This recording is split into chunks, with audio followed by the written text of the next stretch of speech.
I've been an attorney since 1981, long time. I've been in my current practice in estate planning, probate, and trust law since 2005, and I'm board certified, meaning the State Bar of Arizona has recognized my expertise in that area. There's something like 45 board certified people in my category in the state, so there's not a lot of us out there. So what's a will? Well, a will is a document which reflects your final wishes on death and appoints somebody to handle your estate called a personal representative. Also, if you have minor children, a will is where you appoint guardians for minor children. So what happens if you die without a will? It's called intestate, which simply means that you don't have a plan. When you don't have a plan, the state has one for you. It's called the laws of intestacy. And so there's kind of a myth that if I die without a will, the state gets everything or I get taxed to death. And none of those apply in that situation. There is a hierarchy of who gets what, depending on if you're married, if you have children, if you have siblings. Even for those that have very few family members, there's generally an heir out there somewhere. And sometimes we have to go find them. A will has to be witnessed, and we often see that a problem. People who do homemade often don't know that, and so they have a nice typewritten will, but then they don't have two witnesses. And that's fatal. The court will not enforce a will unless it's called holographic. Holographic means that it's entirely in your handwriting.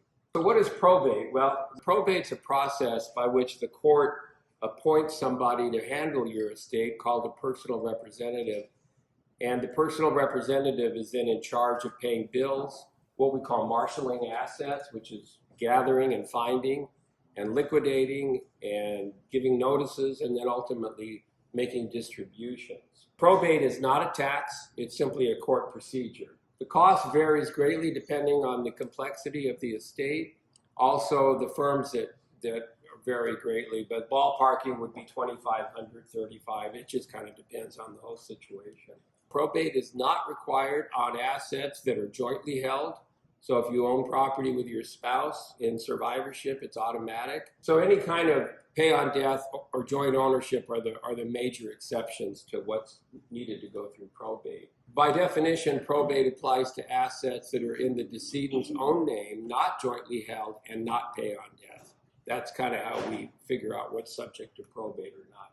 A living trust is an alternative plan because in a living trust, you're creating a sort of a living document, and the persons that make it are called the trustors or grantors, and generally are also the trustees, so initially they manage their own property.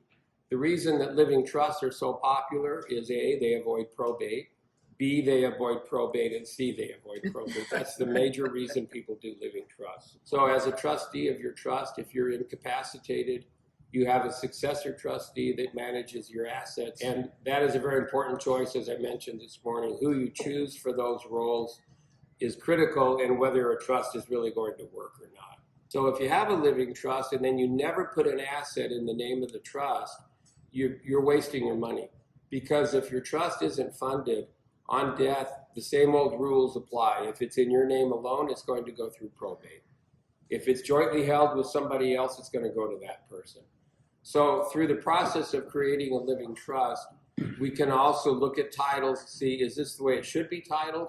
Is there a better way to title it? And then also updating beneficiaries. One of the final benefits of trust planning is the ability to leave assets to your beneficiaries. The idea is that what your children inherit from you can be completely creditor and divorce protected if held in a trust.